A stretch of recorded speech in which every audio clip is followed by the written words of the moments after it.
Hello survivors and welcome to First Aid Spray, a Resident Evil podcast by fans for fans. This is episode 66 and in this edition we continue Capcom's Remake train with our immediate reaction to the much discussed 2023 reimagining of Resident Evil 4. My name is Sai and joining me on the panel this week, he's El Gigante of First Aid Spray Discord streams. It's Moist Owlet aka James. Hello. He Garadors the lore, it's Fire Button Steve Valance. Hi everybody. Killed by discreet bugs, it's Kelsey aka KDB. What are you, my mother? And if you ask the black bass there that he keeps harvesting for his John West run, he's the Lord of the Lake. From Serial Lock 64, it's Jordan Sugru. Hi folks. Every episode of First Aid Spray is recorded live on our Discord server, so join now to hear the show early and unedited and to become part of our fantastic little community where we discuss life, the universe and Resident Evil. You can find a link to the server as well as our social media profiles at our website faspraypod.com. It's the support of our listeners that keeps First Aid Spray going, so why not check out our merchandise or our Patreon page. Tiers begin at just $1 a month. Head over to patreon.com/FASprayPod for a full list and the chance to create bonus First Aid Spray content. Right, let's get into it. Let's not dilly-dally. First of all, we do need to give a quick shout out to our latest Patreon supporter. So thank you to Brian, Bryan. I don't have a surname or anything, but you know who you are. So thank you to Brian for supporting First Aid Spray. Thank you to all of our patrons. Latest updates for our patrons. We now have the latest episode of Now That's What I Call Survival Horror up for Silent Hill 2, where myself and Steve talked about that classic soundtrack. There's also a Memory Card Lane episode, which is very different indeed, for Overblood, a weird, quirky, sort of Resident Evil clone PS1 game, where we all just kind of gathered around and sort of played it and had a conversation. So do check that out, patrons, and let us know how you feel about it. Meanwhile, the other episode of Memory Card Lane that has now dropped for the public is Croc, Legend of the Gobbos, featuring myself, Steve and Jordan discussing that classic PS1 platformer. And also coming out to the public either now or very soon, depending on when this episode drops, because it's going to be one heck of an edit, is the latest Tier Death Experience. It's the longest episode in the series, where we've gathered around to rank the most iconic locations in the Resident Evil franchise. There is a little bit of news to get into, but I don't think we really have too much to say, and we've got lots to say on Resident Evil 4 Remake. So, Steve, would you like to just chuck us the headlines? I was going to say, the teleprompter literally just says, Steve, just read the headlines, but we won't get into them, lol. Say the line. So our first news story is that Mercenaries Mode is coming to Resident Evil 4 on April 7th. Yay! And our second news story, Resident Evil 4 Remake sells 3 million copies in 2 days, making it the fastest selling game of the RE Engine era so far. Fantastic. Right, we are going to get into that game right away, so let's not dilly-dally. Here is our long-awaited review of Resi 4 Remake. And now, reading all 3 files from the Chronicles of Pursuit series from Resident Evil 4 2023, James Payne, aka Muzu Cthulhu, who you can follow on Twitter at Muzu Cthulhu. July. 2 years since my awakening. Master Ramon has bestowed upon me a truly righteous undertaking to improve upon the flaws of our human form, to seek perfection as observed in our anthropodal siblings. To this cause, I shall willingly devote my life. January, 40 years since my awakening. My efforts to transfuse the black liquid into the body are at the precipice of success. The womb is the key. A pure soul proves to be a highly valuable and adaptive subject. January, 6 years since my awakening. I have named these sacred larvae, carried in the womb of the chosen, you too, after my own. They shall carry the prestige of my family name, as if I'd spawned them of my own flesh. The U2 are now close to the size of adult humans, and they continue to feed and multiply. I have successfully created a new species. Well, it's going to be a big episode, no doubt. Always is with a big release, but obviously we spent hours talking about Resident Evil 4 in the past, so certain to do so again. This is going to be our full discussion on the 2023 remake / reimagining of Resident Evil 4, the game that we've spent years talking about. Is it or is it not going to happen? It seemed inevitable from a certain point, but we are here. We've all played it. This will be a spoilery discussion. We are going to do everything, but before we get into story and stuff like that, let's talk about the gameplay. That was probably the biggest thing with the original Resident Evil 4. Obviously, the original game is a massive cultural touchstone for gaming, so it makes sense to start here with the remake as well. There's loads to get into here, so basically wherever anyone would like to start, we will just find our way through the mass amount of stuff I'm sure we all have to say. Let's start with gameplay positives. Jordan, I'm going to open the floor up to you, wherever you'd like to begin. How have you found playing Resident Evil 4 over the last week? Because I know you're a big fan of the original, so... Certainly. Well, first of all, it is very fun to play. That's you can just have a general statement of that it is exceptionally fun. Obviously, it's a big campaign. I think a sort of an average playthrough your first time could be between sort of like 15 to 20 hours. So there's a lot to do, and most of the time it is more or less just straight combat, like a little bit of stealth here or there, or a little bit of puzzle solving. But besides that, you're popping headshots and taking down plagas and that all works great. I think that ultimately that is where Resident Evil 4 Remake really does appreciate the sort of the fruits of the labour that has come before it. I mean, this kind of almost feels like a real sort of full circle moment for Resident Evil since the original Resident Evil 4, because there you had a blueprint that was sort of laid out and most of the groundwork was sort of already done.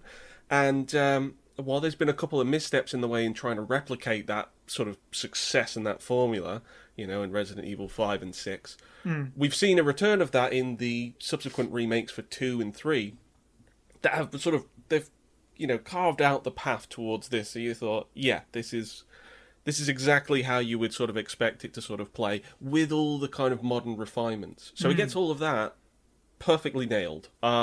There's not too much sort of like that's really lacking or sort of missing. It plays extremely smooth and competently, and all the additions have been sort of like, they've been subtle additions that sort of make sense in that kind of way that it almost makes you think that the original played as nuanced as this, but things like sort of swapping out your weapons with the D-pad and stuff. It's stuff that came after the original that's obviously much more welcomed here. I love little sort of details to being able to sort of take down enemies by using your knife a whole lot more in, sort of a greater sort of contextual method. So actually like running down and sort of taking out plagas with your knife is now sort of... it's not that it wasn't there in the original game, but there's more of a sort of an enforcement for it. You actually are sort of really incentivized to do it. Yeah. So I like all of those things. The gunplay's satisfying. The movement's decent. I think it's a little bit maybe awkward in places, but yeah, overall really solid. But the most important point for me is we talked about it before on the original Resident Evil 4 podcast and the wish list and stuff. I really didn't want QTEs, and I tell you what, this game has done an excellent job in removing QTEs, but not only that, but replacing where they would typically be with much better gameplay. They've been able to sort of expand on that and make it work, and I was really glad to see that, because, I don't know, it was one of the most dated functions of the original, and so thankfully that's out of the way. And so, yeah, there's not that much that I have to complain about with regards to the gameplay. As far as sort of positives, it's just, yeah, it's really sort of solid. It's building on something that we've seen over the last 4 or 5 years, and it's the strongest that it's been, certainly. I totally see what you're saying. I totally agree with when you say, like, coming full circle. It's both a logical continuation of where we were already at with the preceding games, with the likes of 2 and 3 Remake, which are obviously closer in line to the original 4 than the original 2 and 3 were with the original 4. Like, it's much less of a departure, so it feels much more like a logical jump this time around. And also just a logical remake, as you say, or the quality of life improvements. We talked about them already a little bit when it comes to the demo and stuff, because we got our taster of stuff like the knife and the quicker weapon swap. Just, yeah, and feel necessary now. Like, it would be silly not to have them, of course, but it does really add to that fluid feeling. I described this game as playing like a dream. You know, it's precise and fluid, and fun is the big word. Endless fun. I wrote my notes about a week ago, because I've had the game for a few weeks already. And Humble brag. Yeah, humble brag, right. It was sorry. By that point, I'd already put well over 50 hours into the game, and I was still having loads of fun. And that's still pretty much the case. Largely agree with everything that you have to say there. Kelsey, sort of on the other end of the spectrum, like me a little bit, you don't hold RE4 quite to the same personal feelings anyway. Maybe you respect it, sure, but it's not your go-to Resi. So you claim to have been coy about your feelings on this game, but I'm not sure you have been quite as coy as you think. How have you enjoyed Resident Evil 4 Remake? Oh, yeah, I mean, I just echo what you both said. You both nailed it when you said full circle and playing like a dream. Like, gameplay positives, all of it. Like, all of it is positive. I'll just sort of ramble. Like Jordan said, the weapon switching, parrying, bits of stealth, all those additions are just nailed. And now what I'm going to say next does come from a place of love, but, you know, the stuff in this game, like the weapon switching and parrying in particular, it makes the original start-stop inventory gameplay look like a bit of a joke, to be honest. And like the same with no longer being planted to the spot. And I know that's the obvious thing to say, but just trying to be kind of real here. Like, you're dealing with these mobs of enemies and sometimes different types of enemies within that mob, and you need to switch tactics fast. And I think this game delivers a gameplay that allows you to do that more fluidly, like you said, Sai. So between sniping, shotgunning, pistoling, grenades, it just allows you to play at a pace that matches the action, and just, yeah, so much more enjoyable. I won't keep saying so much more. This game itself, so enjoyable and very much in control, and that stop-start nature of the original is a bit painful in comparison. And I've got no problem with tank controls. Like, the original Resident Evils, as we know, are my favourites, original RE2, but I think being planted to the spot and going into your inventory in those games worked fine, because you're not dealing with the same types of combat situations as you are in RE4. So the gameplay here just feels far more suited to the enemy kind of encounters you're dealing with. And absolutely loved the gameplay. Plays like a dream. I couldn't have summed it up better than you both, really. Just little things like the shooting gallery was way more fun this time, right, because of stuff like that. It's like I actually wanted to play the shooting gallery, whereas if I go and play RE4 now, exactly one of my notes. I've never played it in the original game, but like, I didn't expect to care about the shooting gallery in the remake. But I actually, on my first run through, when I wasn't struggling to get the stupid hit every target without missing, including the bonus round challenge, which drove me crazy. Beyond that, I had a lot of fun with it. Sorry, do go on. No, that's exactly that. And I love even the addition, like some of them are a bit silly, but like the weapon charms just to enhance your playstyle, because you can play this game in lots of different ways. I think that's just another way to tell players, like, look, we're looking out for you. There's different things you can do. Some of this game is really hard. These little things might help you. And yeah, just other stuff like the side quests are nice, if a bit shallow, but huge list of challenges that we've kind of got used to now with the recent games is really fun. And this is a game, because the gameplay is so enjoyable, I can see myself, trying. I want to do everything. It's going to take me some time, but I actually want to do everything, and I want to do every challenge in this game because it is so fun to play. So you both covered it, and I think I'm mostly in agreement, to be honest. Yeah, to add to that as well, you both have said about I mean, when you said about the shooting gallery, it really informs that the gunplay just feels great. It really does. The choice that you get there is obviously very similar to the original game, which was a big jump up from at the time when it came out. And it's, again, the same thing here, even compared to not just 2 and 3 remakes, but Village. The amount of choice you get with your armory is awesome in this game. And right now, I'm sure we'll all figure out that these ones are the best ones. That's probably quite easy to figure out, really, if you're looking at it, pure numbers and stuff. But at the very least, everything feels pretty viable. Like with the handguns especially, we've had this conversation in the Discord server, and I've had it with other colleagues and friends.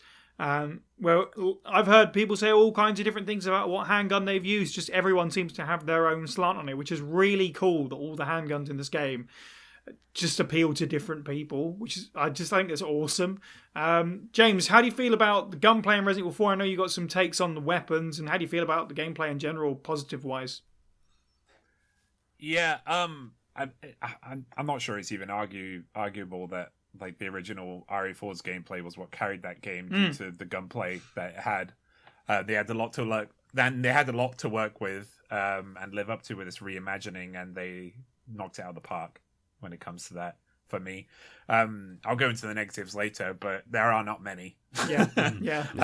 But yeah, I'll be focusing on weapons because the gameplay itself is something, again, we've said it, but it's something we've gone over and we're quite used to really with recent RE games as well. The gunplay in this game is it's like watching a well-oiled machine that keeps improving with like every repair it gets.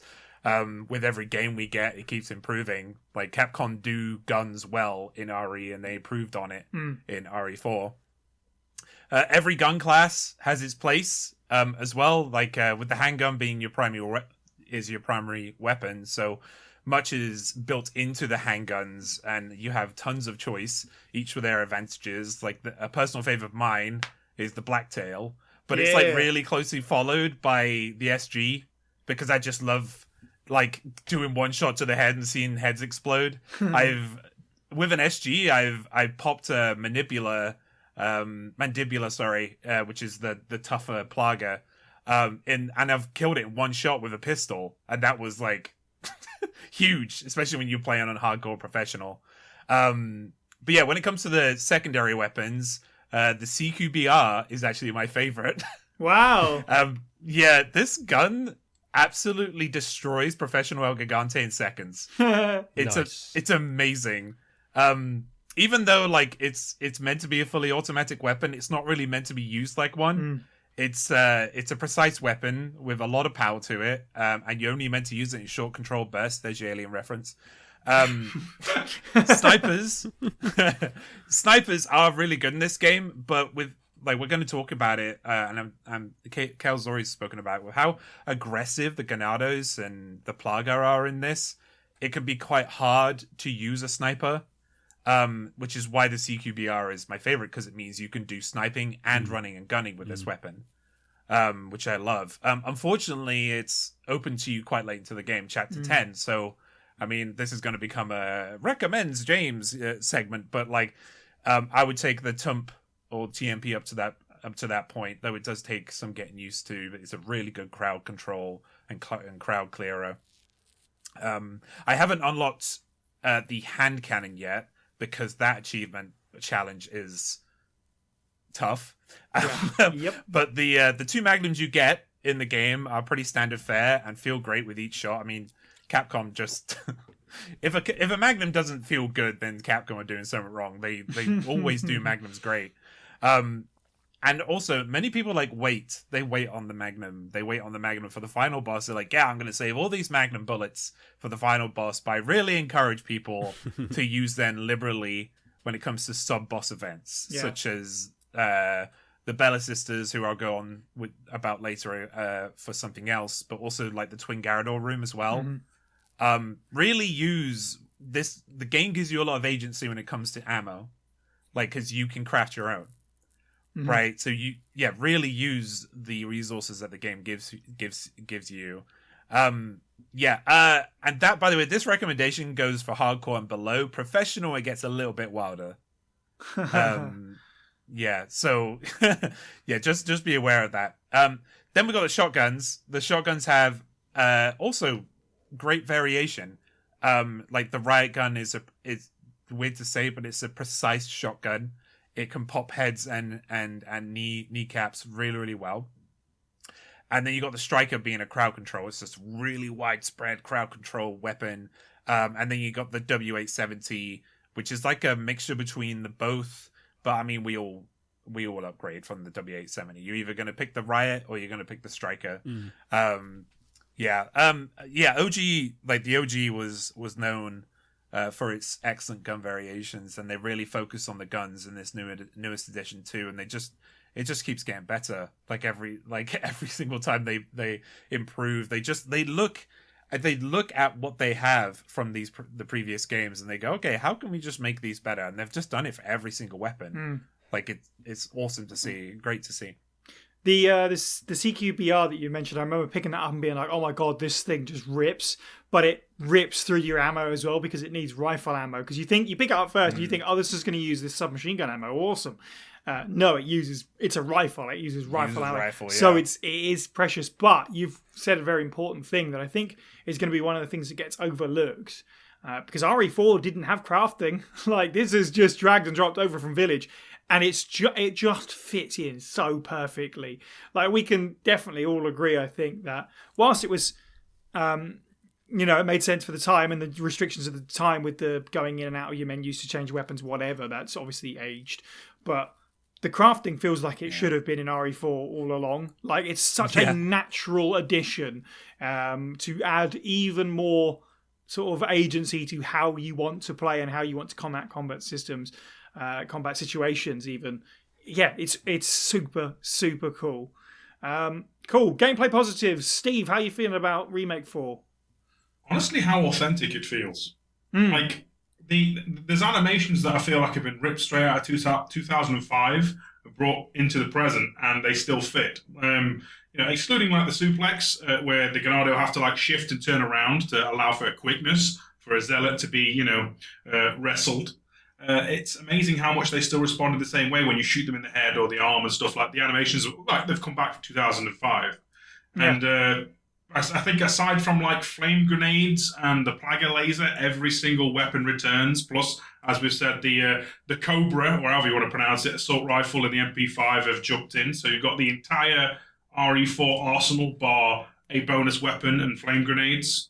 And they all feel, unlike Village, where they were iterative and more militaristic and better numbers, now they're all unique and have special traits. For example, no one's repping the Punisher, and I'm like, it's a godsend in the early days of the castle where you can just shoot through the shield and then kick someone in the face. And it goes through armor, except for like the heavy the ballistic shields in the island. It's fantastic. I'm also team W870 because now it has the best numbers as a shotgun for pure damage.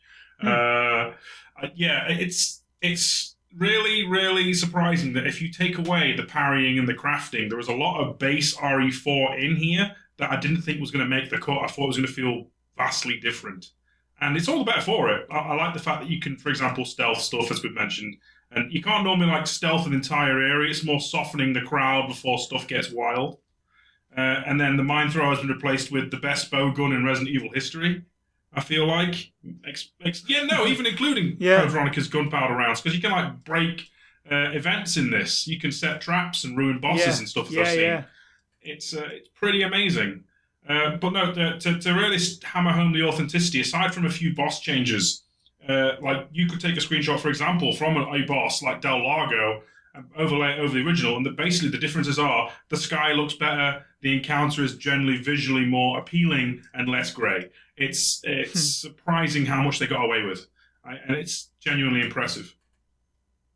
There's actually a lot more, like, we talked a lot about combat, and as has been pointed out, that is the beating heart of Resident Evil 4 and always will be. But I got a bunch more notes on just stuff that isn't combat that I love about this game. So from the off, puzzles has been said once, and I think this is a massive improvement. Because obviously puzzles were not really a thing in RE4, nor really does it. I kind of miss them, but I feel like it doesn't really matter too much to most people that there was a crappy sliding puzzle and a button puzzle behind the church, and that's about it. Whereas this game has got a lot more. They feel a lot more varied.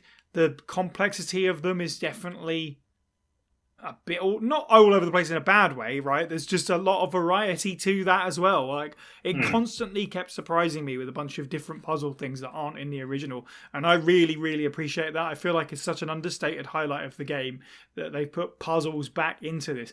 This is at least as puzzly as Remake 2, if not more so. It's mostly stuff that you can kind of do quickly once you've done it a few times, but encountering stuff like the glass sphere in Mendez's house, that stumped me for a moment, trying to get the right orientation. The hexagon puzzle can obviously get in the bin. That's a bit... There is apparently some quick fixes for that, but make sure you put everything in the right order. I think that's the most important thing. But yeah, I'm just so happy that that's a thing and the variety there. Have we got a favourite puzzle, Si? I'm not sure, actually. Yeah, it's a tough... Do you know, even though I just disrespected it, I'm glad that something like the hexagon puzzle exists, because I had to sit there for ages and like I'm gonna have to brute force this if I don't figure it out. What about you? How are you feeling about the puzzles? I was really fond of the little switch puzzles on the island. Like they reminded me of something. They're not that complicated, but they reminded me of something like from Riven or Myst or even System Shock in their aesthetic. The little toggly switches we have to get all the power gauges in thing. I thought it was kind of neat as opposed to like, hit button once, twice, thrice, Those are cool, and I love that they're like super like old tech as well. They look like from the 70s or 80s. Like, that's really cool. I like that. There's something else that it looks very similar to as well. I know, right? It's a James, is it? some other game and film franchise. In fact, while we're doing puzzles, James, favorite puzzle from the game? My favorite puzzle, I like simple puzzles. I like pictogram, puzzles. So the puzzle with and it's because it made me laugh so much, is the sword puzzle, in the castle when you go in and you have to shoot the stag, the eagle, and the snake. Oh yeah, because it was so funny because I walked in my first time, I was like, oh, what is this? Oh, this is here. Oh, it makes a sound. I wonder what that does. Right, and then I've seen these light up things like, oh, that's interesting. I wonder what that does. And I've seen all the swords on the wall. And then, it's just like, it's just looking at the pictures and, figuring out which one goes where. I like those kind of puzzles. I absolutely detest the switch puzzle. My brain can't figure it out. There are so many like variables. On harder difficulties, they are really hard. Yeah, I just couldn't. And I played it on hardcore, so that's probably why I didn't like them very much. Like the first time round. Yeah, and I just don't like... Because I was like going, yeah, but if I put this here, oh god, there's too many, there's three other, and my head was exploding. So I don't like that one very much. But the sword puzzle is my favorite. I was going to say, actually, you brought me to the actual answer. I think my favorite is the sword puzzle, just because it's so Spencer Mansion, putting the right swords in the right order. It really reminds me of the Crow Room. Oh, yeah. It actually stumped me for a good 3 minutes. Like, did I didn't it? realise there was a fourth sword. I thought that solve sword puzzle unlocks the other end of the room. So I see. It's what like, do I do? Yeah, it is like two puzzles in conjunction with each other a little bit, isn't it? I guess. Yeah. Kelsey, what's your favourite puzzle? So mine is the power switch puzzle. That's my favourite one. That's the closest this game gets to like Signalis, which, as far as I'm concerned, has the greatest puzzles in anything of recent memory. And like you just said, Si, they really stepped it up for the puzzles in this game, so you have to give credit for that. There's a lot of them are still quite pedestrian, but I like that power switch puzzle is difficult. I want the puzzles to be difficult, to be honest. I don't want to just have to hit a button 3 times and it's done. I want to have to sit and think about it. And then kind of on the contrary to that, I do love the sword puzzle as well for that exact reason you mentioned. It felt Spencer Mansion. It felt like this is for the Resident Evil fans type thing. But yeah, I love the power circuit puzzle. I think it was great fun. Jordan? Also, sorry, a shout out to the dining room. Oh yeah, that's fun as well. Yeah, the bell dinging. The dings. Yeah. Jordan, favourite puzzle in the game? I think I'd probably go with the Knight's Tale, the sword puzzle. I do quite like that, and yeah, it did kind of feel a little bit sort of old school.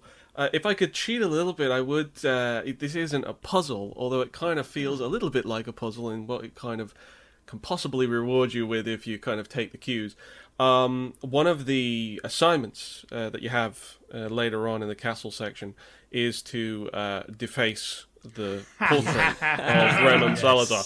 Now, the thing is, it is kind of obvious when you get there, because there's 2 chickens just chilling in it. in a throne room. Okay, that's a bit weird. But I like what it suggests to you. I'm not necessarily going to spoil it, but just going to say, if you do that twice in different places, Yeah. it'll be very beneficial. But that, I don't know, I just thought that was a really cool touch. And Yes. it taps into the kind of thinking that you usually have when you're trying to figure out a puzzle. Because while I am not that smart, I literally just found this on Twitter and I thought that's brilliant. But I didn't figure it out, but some people figured it out, even if it was just by accident. And the fact that that can help you later on in a significant portion of the game, Yes. in the kind of way that's going to make you laugh, in that kind of wow, that's just a very cool thing to think of and stick in there. I really dug that.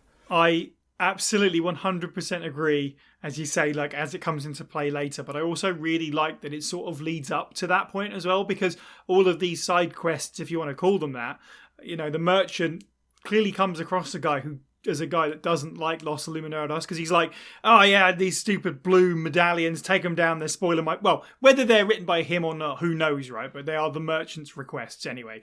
But there is an air of, screw this cult, they're ruining up the place with their symbology. And then one of the last challenge of the castle is deface the portrait. And I remember going in that room being like, why would there be chickens in the throne room? And then several minutes it clicked later, I was like, I'm trying to shoot it or whatever. Yeah. And I was like, oh yeah, brilliant! Just that one's really clever. So great. There's a shout. couple of what I would say are chicken hubs in the game. There's one by the lake, there's one on the island, and then obviously there's one in the throne room. Those are my favourite places. If I could just chill out there and hang out with chickens, and they give me free eggs, it's fantastic. I just like that they keep showing up. Yes, for sure. On that vein as well, before we do sort of start talking about maybe things we didn't like, I also want to shout out, similar to the puzzles, I was wondering where you were going with this. I wondered if you were going to mention the treasure system, which I think is fantastic in this game. In the original, you get a piece of treasure, you can put gems in it. It's pretty much, for some parts you can kind of pick what they are, but it was like, these gems only go in this style of treasure. Now you've got squares and circles, and they go in anything that can inlay treasure. And it's up to you what you do with that. Like you can, I'm going to hold out and wait to get a red beryl or whatever to match these up. And even better that all those things carry over into New Game Plus as well is just fantastic. It's so simple, but it's so effective. I love the treasure system in this game. I found myself using it a lot more as well, compared to the original, where I felt like that was kind of maybe kept just for the really best players who were able to find all of the hidden You treasures. have And to that. get... This time, I feel like I have more access to those treasures, or at least have enough access to materials that I can actually start selling them and look out for them a bit more. So maybe it's just that there's more of them, but obviously there's lots of ways to get them as well now. Sometimes they'll just be out in the open, sometimes they come from certain enemies. And then obviously you can use some of the spinels to buy some extra gems and stuff, should you need to. So, I mean, one thing that can be said about especially all the crafting in this game is that what I like most about it is how much you can define your own style of play. Yeah. I don't know if it was necessarily included in sort of all versions, but at least on the Steam release, which I had, you start off with 2 different attaché cases, and they have completely different perks to one another. One of them, you're more likely to get earn more pesetas, and then the other one, you're more likely to pick up more handgun ammo. That's a great branching path to start off with from the get-go. That, well, what do you want to prioritize, and what do you want to make the most of and stuff. And obviously, just to take it back to crafting for one last sort of little praise, is that fact that if you really know exactly what weapons you love and you really want to sort of hone those, you can. And you don't have to worry necessarily about running out of ammo too much because of the crafting system. So if you've got a specialized weapon that you know your way around, but as people had with sort of the Magnum sort of, back in the original, you did kind of worry about how much ammo you would actually get for it or how often it would drop. Well, you have that option now to, possibly be able to craft some more and also sell off ammo that you don't need. Or, you can sort of sell it and then, pick up some more resources or gunpowder. I loved all of that stuff. Yes, agreed. Cool. Does anyone have any other positive notes they'd like to make before we swing it back round? Cool. If it's not in this section, I would just say that I really liked when the game did go off the beaten path of the original, expand a bit further, and in particular, the two shout-outs go to the Lewis Era segments and the Ashley segment. They were two of my absolute favourite parts of this game, so I really liked that. The expansion, the differences that they introduced. Yeah, I'm definitely going to get into that when we talk about locations next. Let's do negatives then. Some of you guys have already admitted that there's not a lot that you dislike about this game. Steve, is there anything that stuck out to you that you just kind of like went, nah, not so much, not for me? Oh, okay. I feel like the initial learning curve, if you haven't got any idea of how to parry, can be rather brutal, especially to a new time player. But I think the main one, especially comparing this to the original, is that in the original RE4, it doesn't matter what you hit them with. If you hit a Ganado in the head, they will stagger, or they will do some kind of flinch animation. And that can be part of a strategy of how you would play. And in this, it's not quite as simple as that. Sometimes you can literally dome a Ganado in the forehead, and they don't stagger. They just no sell the blow, and just carry on at you. And that is infuriating. I honestly, it's such a petty little complaint of mine, but when I'm aiming at an enemy's knee, and I know that like four out of 5 times it's going to stagger them, that 1 in 5 time it doesn't, and they get a shot in, makes me incredibly angry. And that sounds like such a petty thing, but the original RE4 was built around precise knowledge of where to hit things and how to do it. And that can upset me quite a bit, because obviously you take a hit, you use resources to heal yourself, and so on. That being said, obviously, if you just keep your distance and keep blasting them, eventually they'll stagger. It looks cool, but yeah, that main gameplay change where they can no-sell blows now really does make me angry. Fair. Okay, cool. James, what are the things that maybe you don't like about this game so much? I have 4. I'm gonna put 2 in 1, but yeah, these things impacted my enjoyment, and they're gonna be tacking onto what Steve said as well. But the first thing I want to say, Steve's not gonna be happy with, because I think they just sung their praises. But the bolt thrower, it's a reimagined gun, and it's still pretty much useless. I disagree with that. Well, I mean, you'll agree with the second part, but the first part. So on paper, this weapon, it sounds great. Being able to retrieve your bolts is really cool. But the bolts, but for the bolts to do anything, you need to invest quite heavily into this gun, and your aiming needs to be top notch. This weapon is meant to be a stagger tool. It's not meant to be a kill tool. So you can rush in and then hit your melees, but the crosshair is abysmal. The bolt curves, and it has a delay, but the crosshair does not help you with that curve. Like a quality of life feature to replace this, by the way, would be just to have a lob mechanic, like with the grenade and harpoon. That would make this weapon great, right? But what is that crosshair? But yeah, the mines, however, are fantastic. But only in situational events. So like the twin Garrador room, or again the twin Bella sisters room, where you can set up proximity mines before the main events. I like that. It gives you agency on the battlefield, like when you can just look at the battlefield and have an idea of how you want to govern it, or put it by doors. That's really cool. I like that. Really like that. Yeah. I wish this weapon. The only thing that would make this weapon better would be that crosshair, right? The amount of times I know I've hit a head, and I'll talk about this later on in this section as well, and it just has not hit, or it has not staggered them. Right, and then I'm sitting there, I only have 3 bullets in this thing, right, and it doesn't get staggered. I'm like, oh, well, this gun's useless, right, unless I want to invest. And I'm already investing in my handgun, I'm investing in my shotgun, and I'm investing into my SMG, so it's always going to take a back seat. But yeah, just give it a better crosshair. They'll make it good. I'm going to lump 2 in 1 here, so parries and animations. Before the demo, I was very excited to see parries. I love the idea of them, and being able to counterattack was very exciting to me, but it's very inconsistent. getting a parry hardly ever feels like a reward because the chances of getting a melee prompt are slim, like Steve just said. And if you do get it, you're rewarded with damage to your knife. Like, it's janky as heck. Then you mix that jankiness with slow animations, and it's a whole mess. Leon loves to stay in an animation, like for sometimes 2 whole seconds, like freezing you out of opening your inventory or even parrying. Right? It's definitely a step in the right direction doing this, and I love the idea of the parry system. But it needs some work if they plan to bring it into like further reimaginings like RE5 or other games. And my final point, again, it can connect to the bolt thrower. It's kind of the same, but yeah, the crosshairs, no matter what the weapon is, the crosshairs can lie. So the amount, I don't know if this is just a PC thing, right? But the amount of heads I've had in my crosshairs and shot to only find out I've missed is too damn high, guys. Interesting. Like, I've it's so frustrating.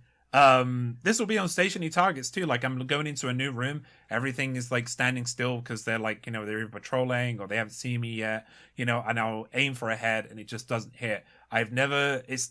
That's not really been the case with other RE games. Like, if I've missed, it's been because of my bad aiming.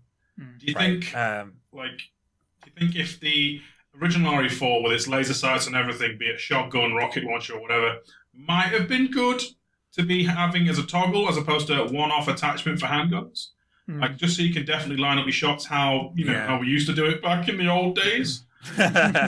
Yeah, like, I do like the focusing system. It's cool. But yeah, like, I would just like it would be nice to have the laser sight on, mostly everything, because the laser sight is great and it just ups your game. I do have problems with the laser sight too. I think if you're not targeting on something, this is like an accessibility thing, right? It's very hard to see where the laser pointer is. For my eyeballs anyway. And this is the final point, actually, so there's 5 here, but the final point is PC controls. I do have a big advantage as a mouse and keyboard player. However, I do have some disadvantages as well. You guys were kind of congratulating the game on its quick swap system when it comes to weapons. If you're playing on keyboard, and Sai, you might have seen this when you were watching me play, I do not switch using the quick. I switch from going into the suitcase, because if I want to switch a weapon, I have to tap a number twice. Huh. Like on my keyboard. Wow. Okay. So like, if I have a Magnum and a pistol in one, I have to press 1 to bring up the pistol and then 1 again to bring up the Magnum. Right. And when you're in like a high stress situation, sometimes you're going to press that multiple times, or you might even press 2. Right. And I always did that, and I'm always switching my guns around too. Right, so it became a big problem for me. So I just ended up pausing the game, going to my attaché case, equipping the gun I needed or whatever I needed, right, coming back out of it, and then shooting. That's fair. At least those are my gameplay negatives. At least you got options. It's not just quick swap. Yeah, I guess it's something. But yeah, I there is always an upside to these. Like, I again, going over like the bolt thrower, it just needs a better crosshair. I really like the parry system. Like, everything should have a laser sight, But yeah, those are my negatives anyway. I can't say I had any issues with like crosshairs and aiming on console. I played the game on PS5, didn't have any problems. I think I'm the only person that played it on PS5 here, so I will actually use that moment to say that the adaptive triggers in this game are awesome. They're always awesome. That for me is almost like adaptive. This is like a whole other thing, but adaptive triggers for me is like the advent of vibration in controllers. Like, I don't know if I can go back now. It's so good. So that felt really cool. In terms of the parry system, which has come up a few times, I mean, I largely agree. Unfortunately, I've had a lot of negatives with this game that have softened the more that I've played it, and the parry system, I've gotten better with it. And also, I think mostly because when I hit a successful parry, I kind of run the other way. I don't try and take advantage of it, because I guess I've learned that, that is a bit iffy. Certainly. It's a risk, right? Yeah, so I think actually hitting the parry is quite easy for me now, but then you don't run and melee, not like the original game or whatever. You kind of step back and get back into a better firing position. But it's a shame. I will agree that it's a shame that seems a bit odd. But yeah, Kelsey, negatives. How do you feel about the gameplay negatives? Yeah, I won't kind of retread stuff that's been said. I actually have one single note for gameplay negatives. I've got a few negatives to say later, but for gameplay, and I don't know if this is going to be sacrilegious or controversial, but there's no dodge in this game, and I think it needs a dodge. I think after playing RE3 Remake in Over the Shoulder with the dodge, and then moving to this without a dodge with more enemies, I felt extremely kind of, at a disadvantage. This game has like a sidestep and like a weird modified quick turn, which gets you out of some situations, right. But there were plenty of times where I thought, I should be able to dodge there, I should be able to dodge here, and I couldn't. And funnily enough, I had 2 different people I know message me about this game and say, how do you dodge? Which I thought was hilarious. So I don't think I'm alone in that. I know the original didn't have a dodge, but this isn't the original, it's a remake.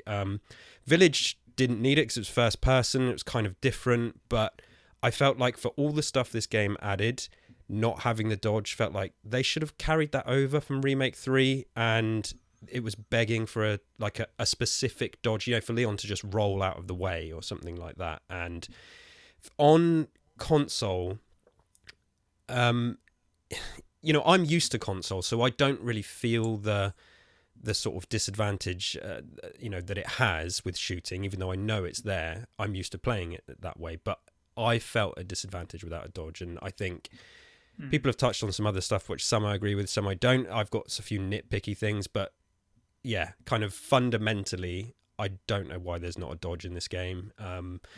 But yeah, that was it really. Aside from that, yeah, no other negatives.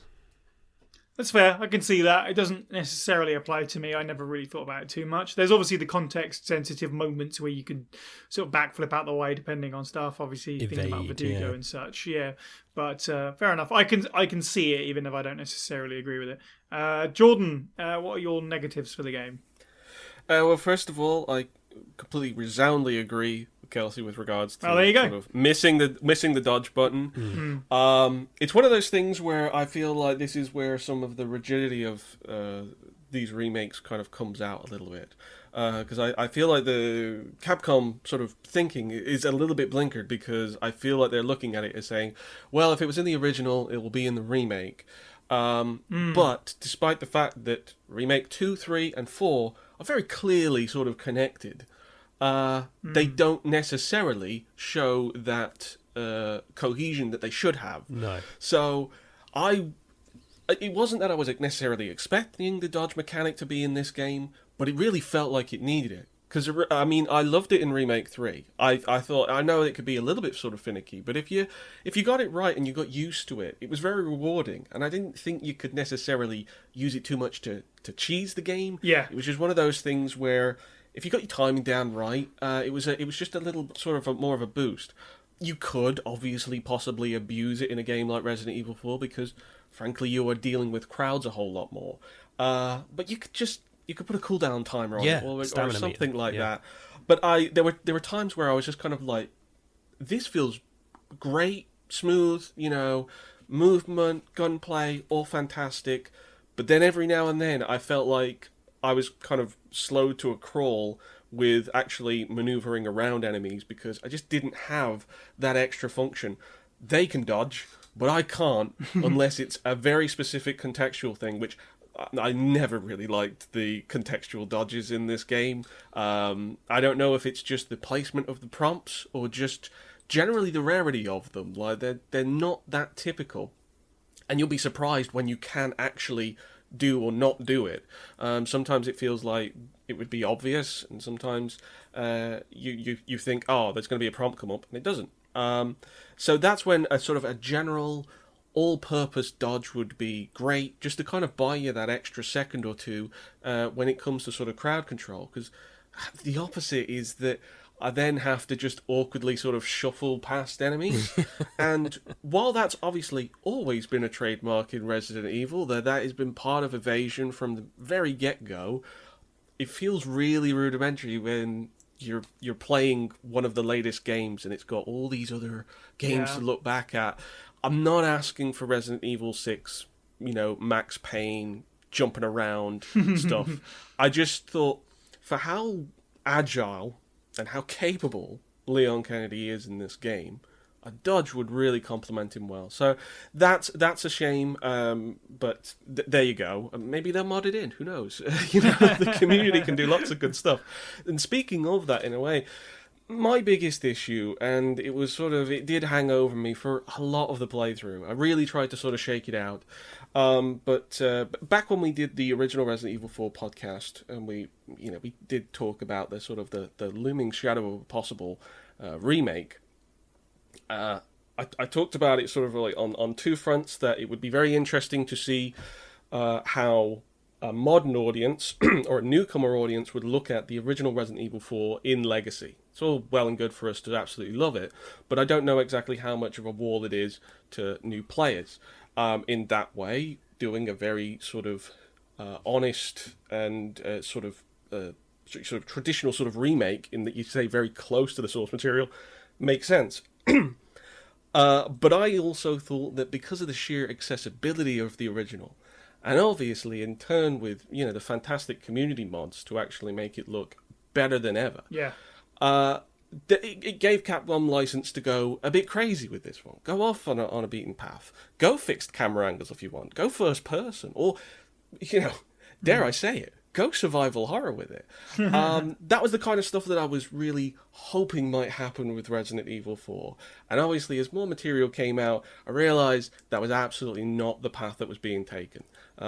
Despite the fact that, Resident Evil 2 and 3 can change wildly from their original games in a few different places, it feels like Resident Evil 4 is a little bit too sacred to sort of tinker with too much. Obviously, there was a lot of worries after Remake 3 that there'd be cut content, or there'd be things that were sort of radically changed that was going to upset a very big fan base. And I think that's why they chose to sort of go with something that's more traditional. Safe. Yeah. The problem is that while this isn't obviously a mark against the game for something that it's not, because that's not really fair on it, the problem is that comparison is the thief of joy. And so whenever I was playing the game, I was playing a very, very close scenario and campaign to the original, which meant that I was constantly thinking of the original, which meant that I was constantly anticipating what was coming next compared to the original. And it meant that it was a bit harder for me as a returning player to appreciate it as much. Like, I think it'll be an absolute thrill ride for somebody who's playing it for the very first time, but compared to what it would be like for fans of the original 1, 2, 3, going to their respective remakes, and even if they didn't always like the changes, they got a lot of them. I feel like it plays it very close to the original in a way that it's a little bit diminishing for itself, because it either has to do everything better, or it's just going to end up sort of matching it. And I feel like in the years that have sort of passed since the original come out, it could have maybe gone off the beaten path a little bit more. As I say, some of the best parts are when it does exactly that. But things like some of the boss fights, I would directly compare them to the original. I just thought, they're about the same. In my view, they're about the sort of same. And that was a little bit of a shame that I kept coming back to that. But obviously, it's still a fantastic game. It's a little bit of one of those wasted potentials. But obviously, Resident Evil 4, a bit like stuff like Final Fantasy 7 and stuff like that, these are kind of hard games to remake because you're never going to please everybody.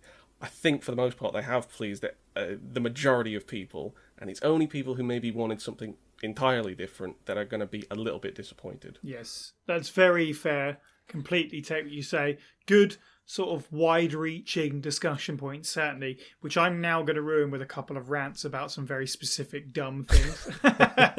So pull up the picture that I think, Kelsey, you made of my head on a tyrant, because it's time for a Cyrant. Or two, in fact. The charms, great in theory, in practice, suck. They're terrible.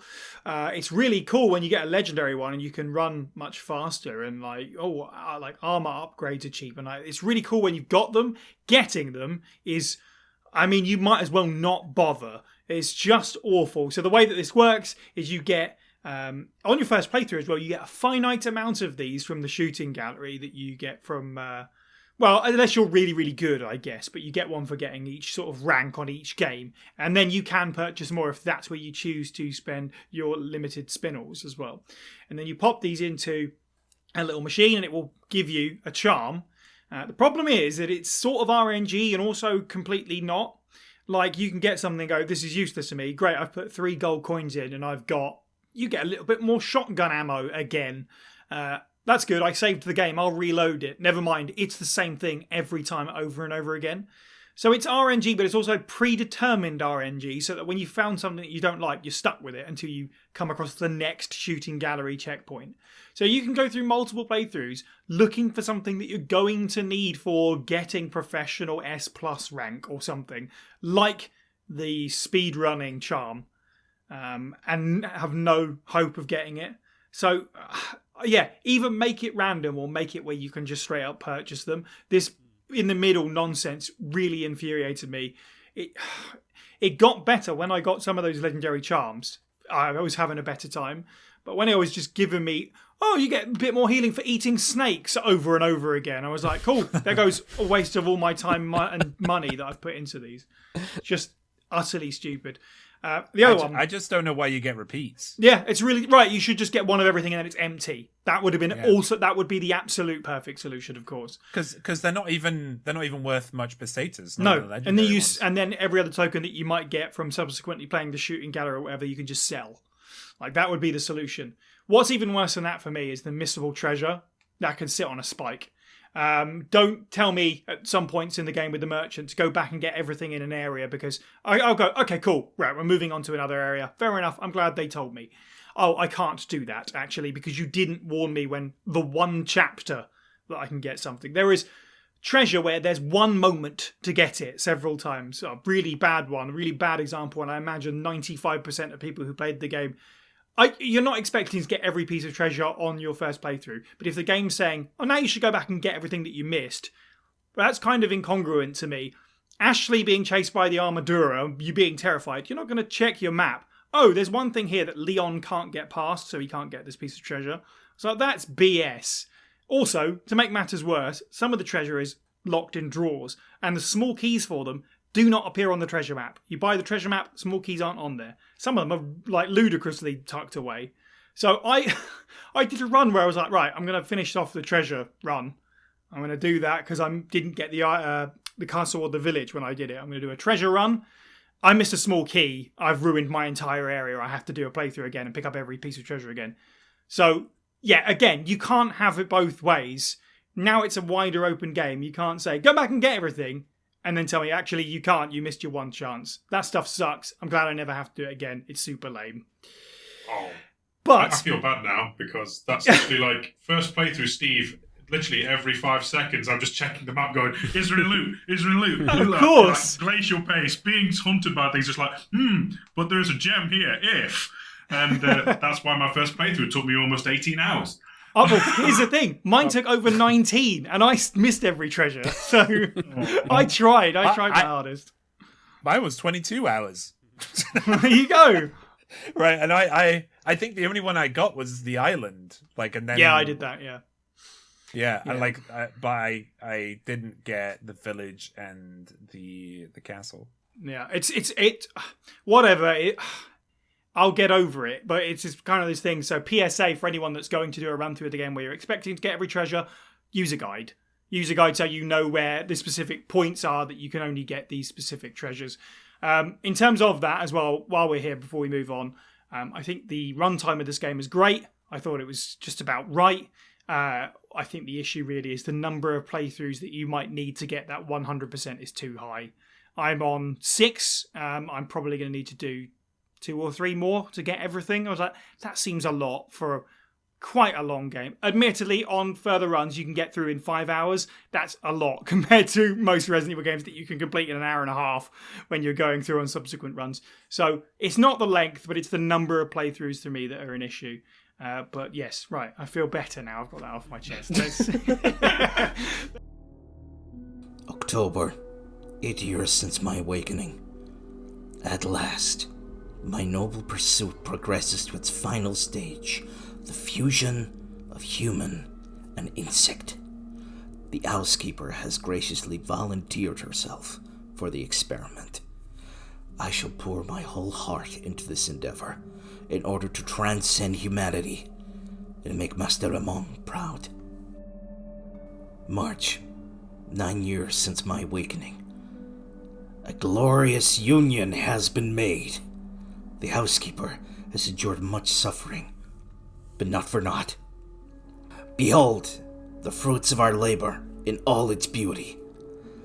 I shall consecrate this perfect life form and the name you 3, for 3 is the most beautiful and complete number.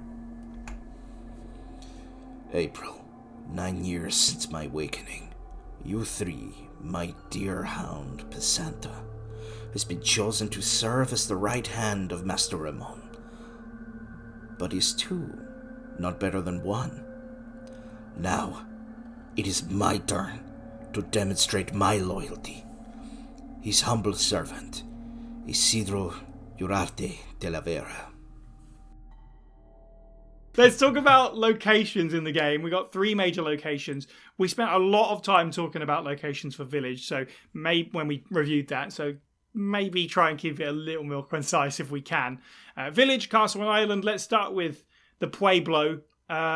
Kelsey, how do you feel about the Village as represented in Remake 4? It's my favourite. It's my favourite area in the game. I think the variation is because of that. It's also the place where you get all the character introductions, which are all incredible. And I do like the Mendez boss fight, which, like Jordan said, is very similar to the original, but I still enjoyed it. So the variation with wooded areas, shacks, the lake, the manor house, the church, there's so much going on. I think the Village is the only location you see at different times of the day as well, which I don't think happens elsewhere. So the texture is just kind of richer. I love the little photos and files in the village. The setting is not as grandiose as the castle, but just, that variation is more enjoyable to me. I love the addition of the prison escape, which is incredibly Metal Gear Solid. I think that's in every MGS game, the gotta get my gear back thing. That was fun. and character introductions. We'll talk more about characters in a bit, of Lewis and Ashley. I think he's great. The Lewis and Leon chained up scene, I think, is one of the standout moments of the game in terms of character interactions and how it's kind of put together and cinematography. Loved that. When Mendez first shows up in the village area, obviously, and when he sort of shows up and just smacks Leon, my jaw hit the floor. And I think because the RE engine feels a bit more, for want of a better phrase, realistic, that felt like the first time in this game there was like a huge thing happening, a big kind of maybe hyper-real thing happening, and I loved that moment. I just think it's kind of similar to what Jordan said. Like, one of my criticisms about this game is I just could have done with a few more surprises here and there, because that opening village fight, I said it when the demo came out, I just felt like I was playing the same game and I'm using the same tactics that I did 20 years ago. So that's like a small gripe I have with the area and other parts of the game where it's so similar, and I would have liked a few more surprises, but I'm nitpicking there. But just overall, I just think the village offers the most variation and most stuff to kind of experience. Do you want to pass it over for Cass, or are we going to circle back round, or shall I keep going? Let's circle around Village first. Cool. Yes, I totally get what you're saying about the Pueblo, if you like. It really, for me though, it's sort of like a mirror thing, because that is incredibly true. But on the flip side, the lake felt so fresh. Definitely, yeah. I think the village overall really sets the stage off. The most iconic areas of the original are the same, and then the gradual, the further you get away from those areas, the more they feel remixed. And that is completely a your mileage may vary thing, depending on how you feel about certain areas, and that obviously you might feel differently. But for me, it was really spot on. The stuff that needed to be exactly the same was, and then I was like, oh, this is some fresh stuff in between. Steve, how did you feel about the village? Startling, really. I think we've already said like how much of it is one-to-one with its original counterpart, yet they remixed it in all these little clever ways. Like the holdout cabin is a place you see really early on next to the cable car, which sadly is defunct, which leads, it allows it to wrap round on itself a lot more and become an actual place rather than a set of arenas. with like rustic stylings. I think that's really, really well done. I want to like. Kels talked about that's the only one you see in various times a day, and I feel like the underused dusk color scheme, we need that as a full like backing cover for a full Resident Evil game, because my god, it's breathtaking. Like especially like going from the church to the fishing, I don't know if you call it like a fishing hamlet or something, the little like sunken area. It's called Fish Farm, I think. I think it's called Fish Farm. Yeah, the fish farm. Yeah. It being like a purple orange Where sky you can amidst all only this get mayhem. snakes, by the way. You can't farm fish, you get snakes. It's good fun. No black bass in the fish farm. Disappointing. But no, it's amazing how much of it is one-to-one, and yet it still feels like it's been remixed in just the right ways. The Metal Gear escape sequence is basically done in reverse for how it was in the original game, which is like after the initial assault on the village, isn't it? At the initial assault, you get kidnapped, and then you would normally go through that gully of like wooden barricades stuff, which is still there, but is now after in its own separate little pocket arena. But it's amazing how much of it you can like sort of, if you've played the game before, you can build a mental map. But it's always like, it's not going to be 100% accurate. It's not your daddy's Resident Evil 4. It's still enough to be reminiscent, but not the same. And the fact that it's no longer brown and grey all over is fantastic. Yes. Yeah, I mean, obviously, I think everyone's probably going to agree, and I'm one of them, about the changes of day. Absolutely. That's really nice. Completely flips around the vibe. Getting to come through when it's raining at the end as well with Ashley keeps it fresh. So, yeah, big in agreement with that. Jordan, how do you feel about the village? Yeah, I really like what the changes, the sort of expansion that they sort of made to it, at least in terms of sort of like how it can seem so different every time that you visit it. And you do get a few good reasons to go back and visit it. So I really like that, because it is one of those places where everyone remembers it. It is probably the strongest sort of memory that anybody's going to have of Resident Evil 4 from the very get-go, from the very first promotional material. So they really did it justice, and the place feels incredibly sort of lived in. I mean, it's a credit to Resident Evil over the last maybe 5, 6, maybe even that last decade of development, that they have kind of built up a wonderful engine for places just like the village, where you have these really kind of exceptionally sort of lived in but creepy and quite sort of like disgusting at points places, and also all while doing it. We'll get into the visuals, but it's a beautiful game while also having plenty of disgusting elements.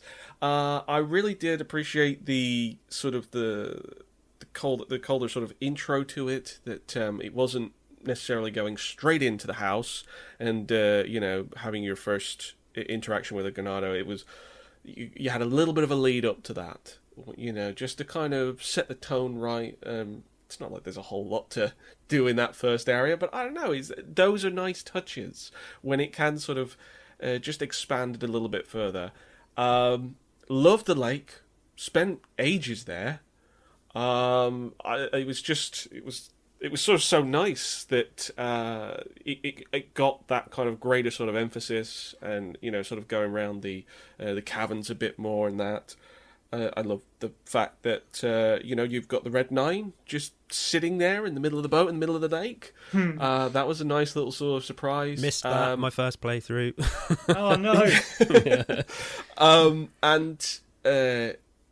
One of my absolute favourite moments in terms of the presentation was actually from the lake, setting my eyes on the castle for the first time in the distance. Yes. As mentioned, there is a greater connectivity to the overall world now, and I love that you really do know where you're coming from and where you're going to at any point. And the only thing that I can say against Village is that, obviously, in the previous point about negative gameplay, is that obviously some parts close off and you just don't get to go back to them in ways that don't necessarily kind of make sense. Very arbitrary. Yeah, I mean, we've already obviously sort of covered about the treasures and stuff like that, but I mean, I don't actually remember being prompted by the merchant before the fish farm area that I should go back and get the other stuff. which is a bit annoying because that was the first time that I at least thought I heard it. And so I dragged all the way back and then found that basically there is a path that I simply can't go anymore because it's been blocked off. And it's weird because the game knows that it can change paths for you, because the main village sort of area, but with the with the church nearby and everything, that obviously has a destructive sequence that then changes the sort of the map. You have to actually take shortcuts around in order to get from one place to another. And I was just thinking, they could have done that. They could have, I don't know, they literally had a well that was closed that was then opened after the fact. It's like, you could have just had like a well, a little underground tunnel just to take me back to that last section. But obviously that's nitpicking, and that's going back to gameplay. But other than that, it looked fantastic, and it was exactly kind of what I hoped that if it was going to be sort of like one-to-one with the village area, this is what I was kind of hoping for. It expanded in the right areas, while also sort of knowing what was so iconic about the original location. Yes, agreed. I'm glad, it's been mentioned about sort of coming back to the village and it changing a little bit every time by having like the, whatever that is, tower come down. It's really cool. And I mentioned the lake section. I just love that the freedom to that. So we have the sort of the lack of the traditional mission structure. While we do have chapters, like you get to that point and you can you have to go grab these MacGuffins, and also you can go back and get, the majority of treasure at this point.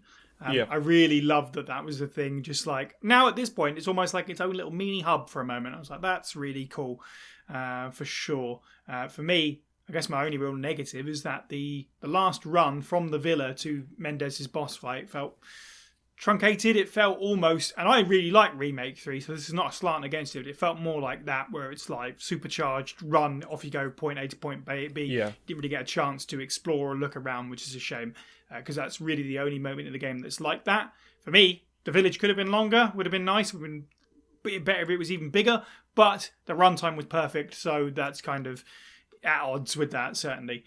James, how do you feel about the village, or in fact, as I perhaps should call it, Valdalobos, as seen by Leon on a map in the Hunter's Lodge? This region, we call it Pueblo. We might always call it Pueblo, but it may have a new name, or at least it may have a name in this continuity that's Valdalobos, which means Valley of Wolves, which apparently is also the name of a real place. How do you feel about the village? So it's a region. So Valdabolos is a region. So Right. we can still call it the village. Yeah, I think it's a village within. Yeah, that makes sense. Yeah, it's Pueblo within Valdabolos. But yeah, so this area, I think all of us like this is by far my favorite of the three areas. The level design and the seamless backtracking as well is precisely what I need from an RE game. Yeah. Each area feels like generations have lived there as well. You see evidence of everyday hardworking people, livestock just hanging out, occasionally getting mad. Bloody cow. It's got the perfect amount of action and calm too. Now, this is important when I'm playing a horror game, because after there is a lot of action and scary, I need a time, a moment of relief. I need to just sit down and just relax. And this place has a lot of that. The village has a lot of that. A big example of this is the lake. After you slay a certain giant salamander, you get complete freedom on what you explore around this lake. It's like a treasure run, and it feels like a great reward after the most RNG boss in the game. No, I don't. I don't have anything against that boss at all. But that after this calm, there'll be a storm in the form of El Gigante, because it has to be, right? Yeah. So the tension. I remember every time I play, every playthrough I play, I always feel tense when I go towards the merchant that final time. Even though I'm on like my 6th or 7th playthrough, and I know I'm going to destroy El Gigante, but I'm still very tense. Other than certain points being blocked off, which is a big mark against it. This place did surprise me a lot. Like that tower you mentioned earlier on site, that absolutely cracked me up. I jumped out my skin when that happened, because I was looking, and I think the game wanted you to excellent use of assets, because there are crows just dotted on the roofs around this place, and there's a crow when you just walk into this place. And like, so you look at the crow, oh, I'll shoot that crow, yay, nice loot. And then you see another crow on a roof, and you're like, wait, how am I going to get that crow? And then like, I started to walk over to the crow that's on top of the shotgun house, and then boom, this huge tower just falls. I was like, what the heck is going on? It was a great thing to do. It was a great little segment. It's nice little bits like that.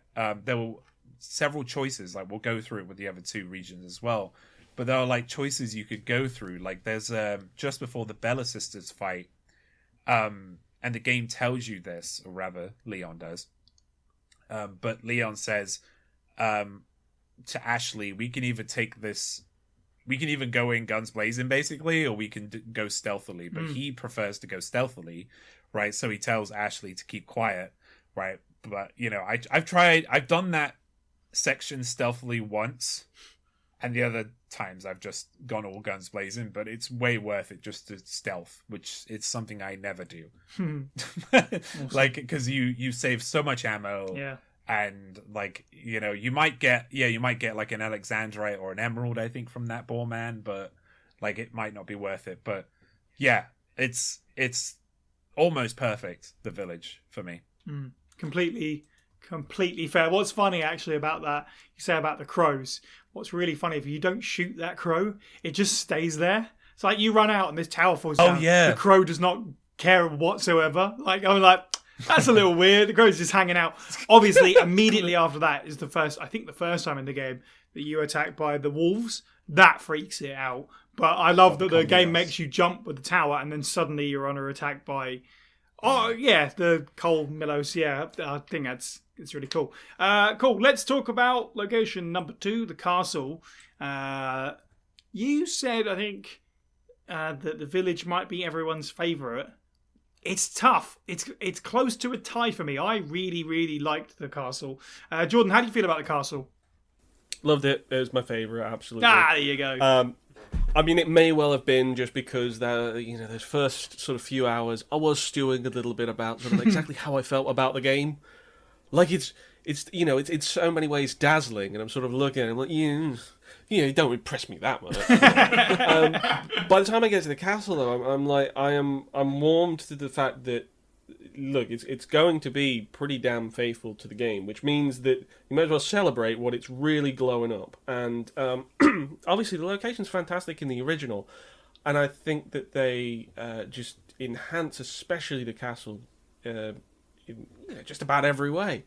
It's one of those kind of places which is obviously, it's so Resident Evil. So when you kind of go into every room and it's got extra sort of mood and extra sort of terror, I think it works out fantastically. So easily my favorite area. I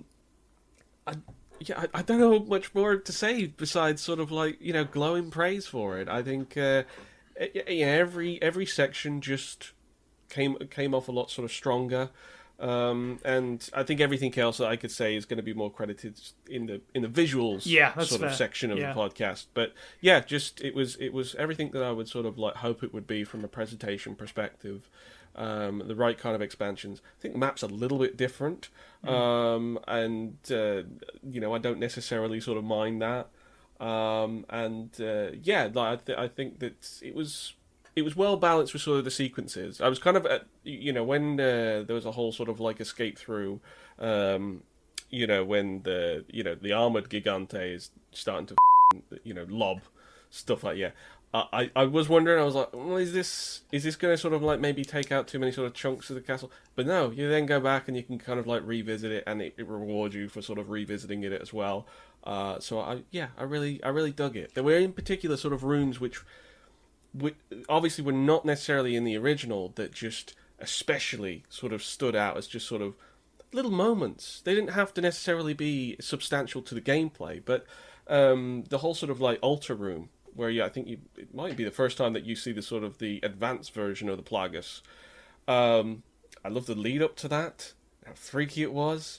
And obviously it then leads to another room shortly after that, which is kind of like a big horde section. You're going up and down, sort of, two levels, trying to fight off as many as you can. Really strong throughout, and it looks fantastic. Yeah, I mean, completely agree. The variety in the castle is really good. Like, we'll talk about the visuals certainly, but the variety in those visuals is really important to keep it engaging. Certainly, I feel like there's a lot of stuff missing from this area, but not a whole lot that I personally missed. Steve, how do you feel about the castle and the cuts therein, I suppose? No, we have lost the underwater lava lake and the dragons. Thank goodness. Pour one out for my homies. No, honestly, I love how this has gone from being a slightly camp and cheesy place in base RE4, RE4 Classic, if you will, and it's now genuinely feels like a haunted manor kind of deal. Like, I feel like at some point someone is going to start kicking out some vampire killer tunes, and I'm going to get a mace out. It's that kind of spooky.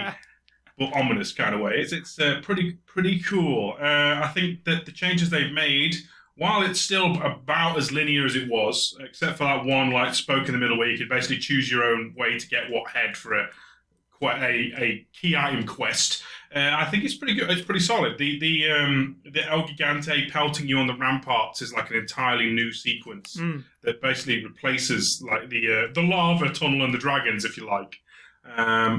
Yeah, it's pretty good. I think that as a whole new set piece and the mine tunnel underneath, like the most Indiana Jones feeling moment in any video game. The original minecart was kind of naff, and this is like, oh yeah, I'll get to this bit. I love this bit. Hi Luis, high five, let's go.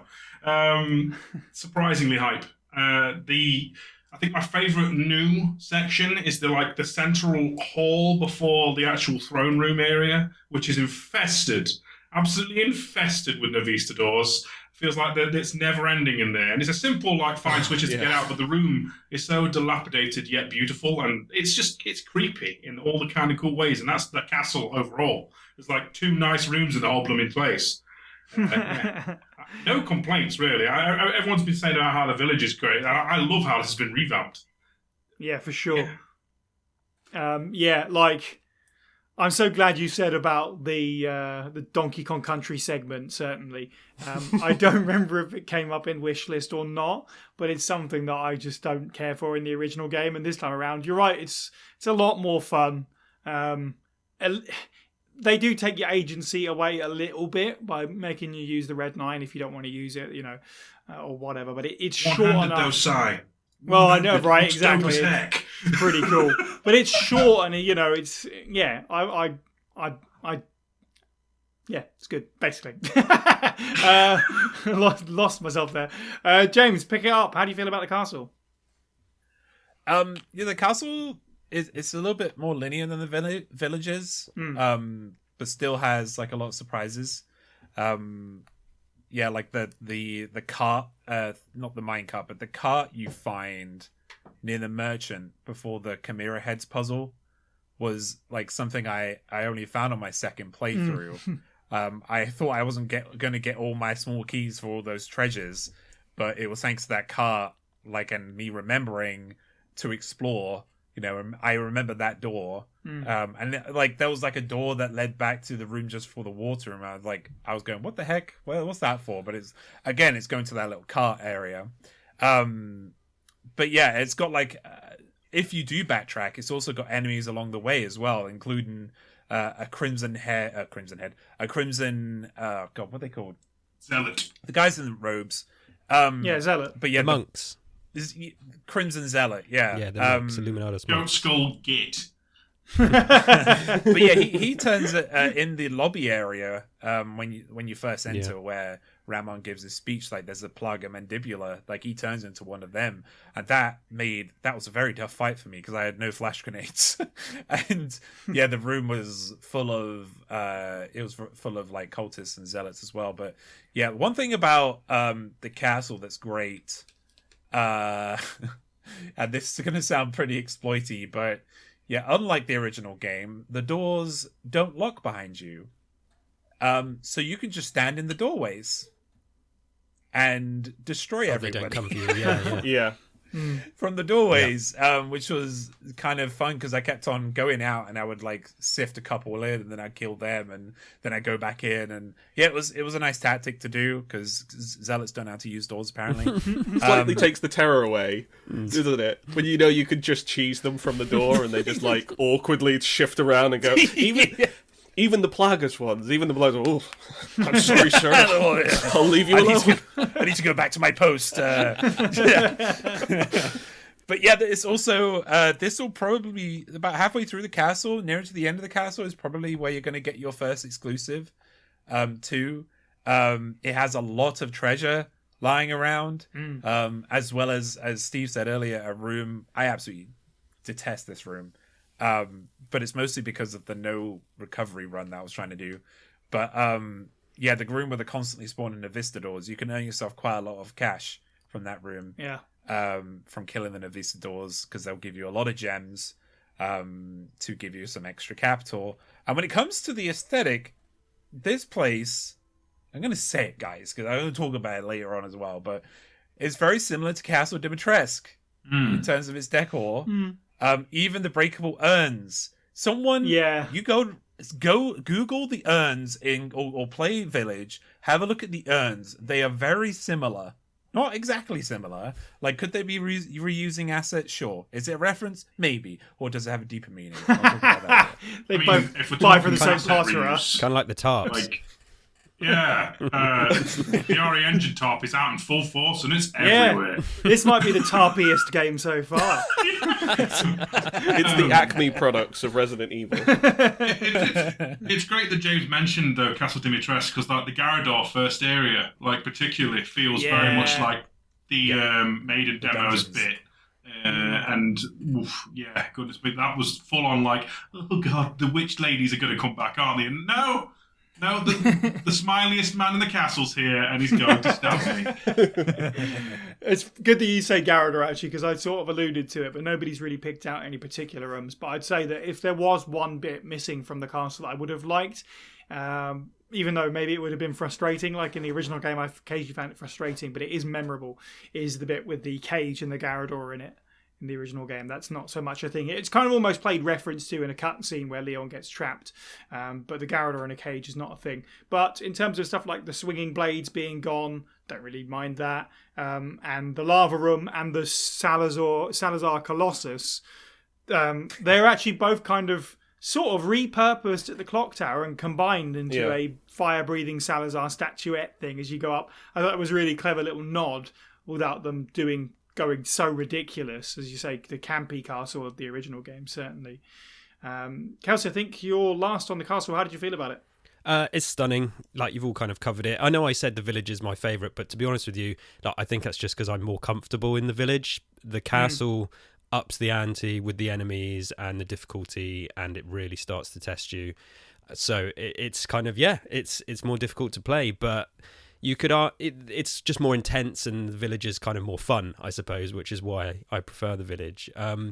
It felt like we had more Spencer Mansion stuff here with the dining room and the library. I love those rooms, even the armory and the knights. I know the knights are in the original RE4 as well, but yeah, love the knights. I think the Ashley section was hugely improved. I just did it today without using the light as well, which was quite fun.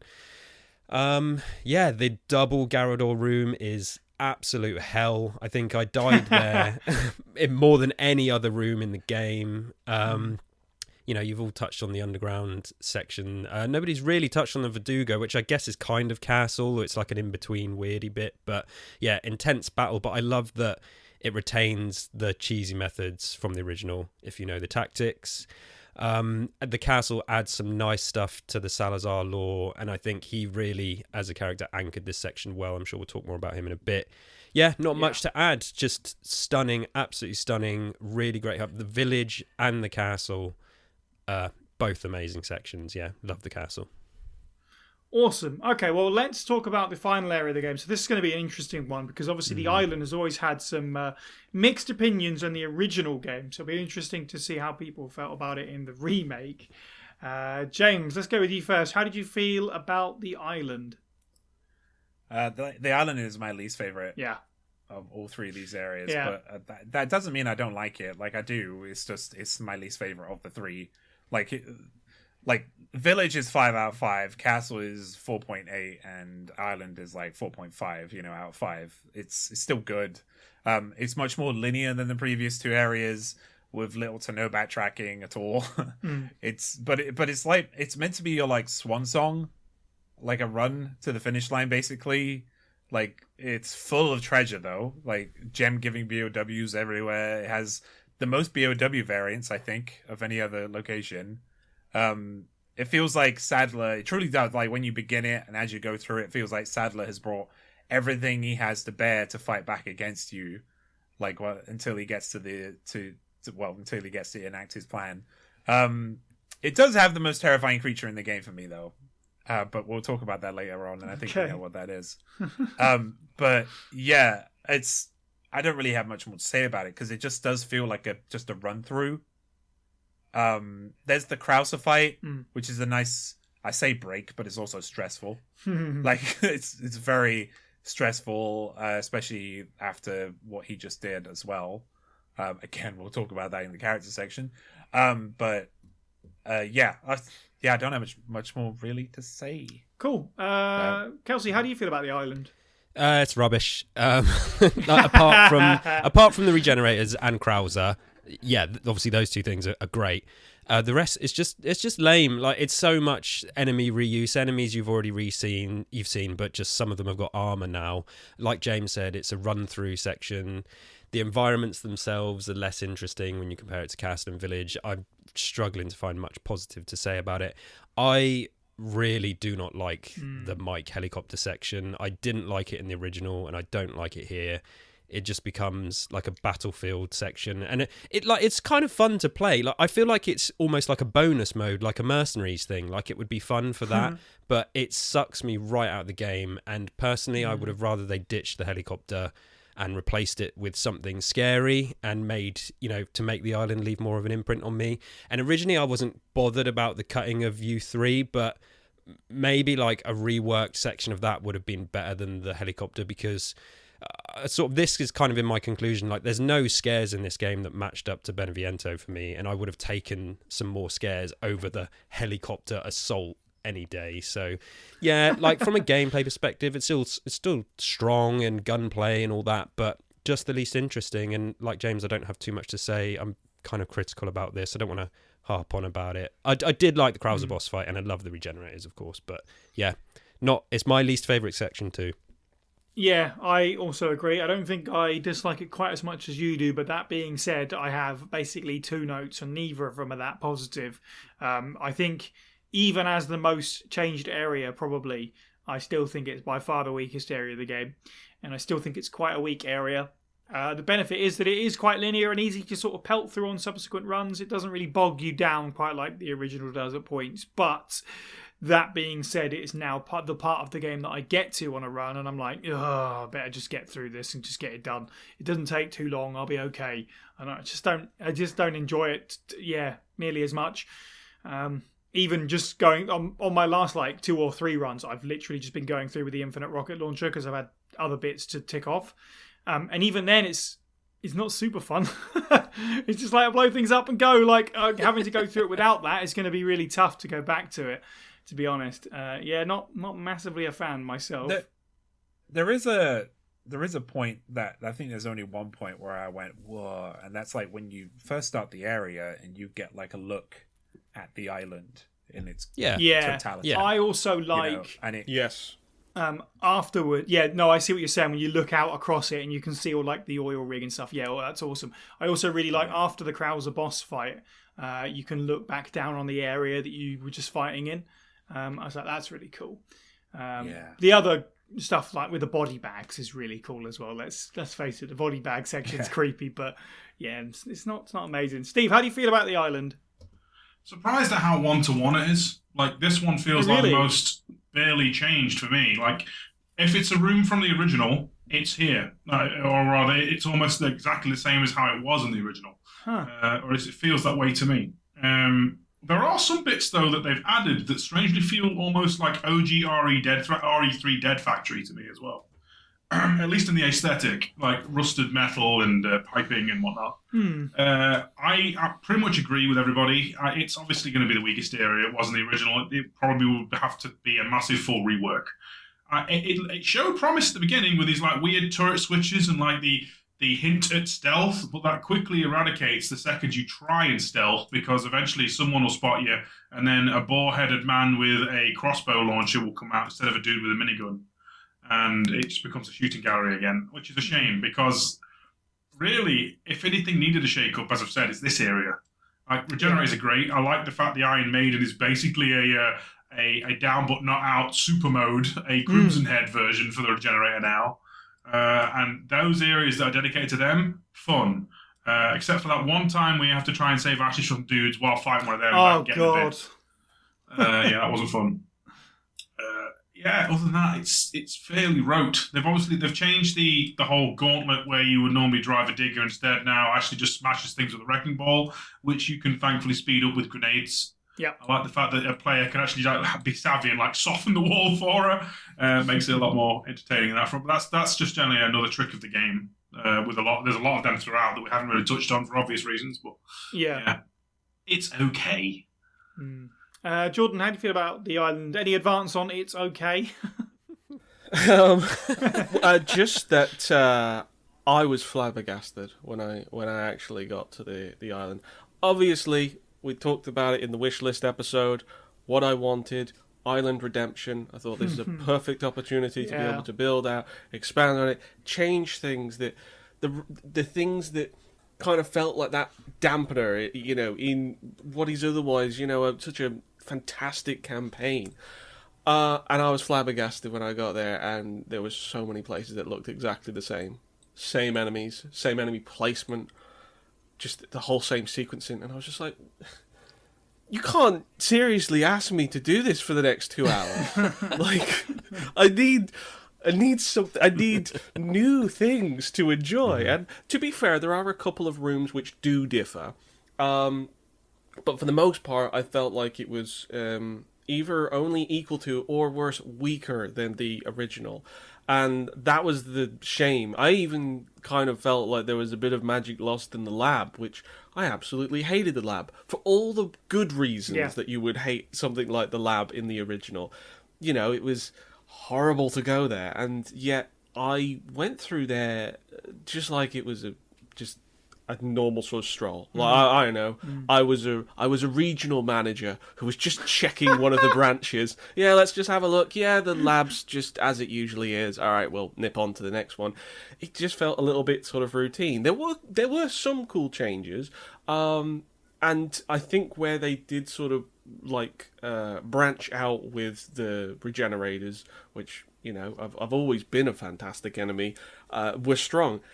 It is an annoying segment, that part where you have to fight a regenerator / Iron Maiden and try and save Ashley when you can't reach her.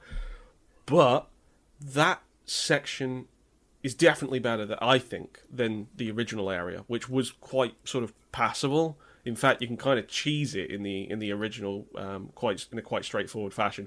Whereas in this one, you really did have to plan it. I died a few times and I really had to kind of like sit up and say, okay, no, I can't mess around here. I need to know exactly when I need to place my shots in the regenerator versus just keeping enough granadas away from Ashley. And that worked out pretty well. But yeah, overall, I mean, the whole helicopter section was I thought it was all right. It's kind of funny because it was one of those areas which looked rough as hell in the original and kind of chugged a little bit as well with some of those explosions. Obviously here, it looks great. It doesn't have those kind of limits to the sort of visual fidelity. And I didn't think it necessarily stuck around sort of too long. It was kind of nice to just have a bit of a moment where it's just kind of like, yeah, let's just rip up a ton of enemies and then immediately take that chopper away from you. This isn't Metal Gear Solid 5. You don't get this forever. I didn't mind that sort of too much. But yeah, overall, the sort of it was a real sort of like letdown just because they could have done so much more with it. Right. Yeah, for sure. Besides a couple of rooms, which most of the rooms that are good do feature regenerators in them. Thankfully, they don't overdo it. I think once you get to that sort of final room with the body bags and the cranks, and you know you need to kind of like very carefully make your way over there, or just fight them head on. That worked really well. But yeah, I don't know. It's almost like the castle just had got my hopes up so high. I was buying into the game then. I was buying into what it could do to locations and how much it could sort of change them, and expand if necessary. So by the time that I got to the island, I thought it would be an easy hit to change it up, and it's so weird how little they changed it, in my opinion. Yeah. Thank you for listening to part 1 of First Aid Spray's Resident Evil 4 Remake podcast. This is the halfway point, roughly, and the second part is, of course, out now immediately wherever you're listening to this, including YouTube, so please do continue listening to our discussion on RE4R, where we get into characters, monsters, visual and audio, and our final conclusions.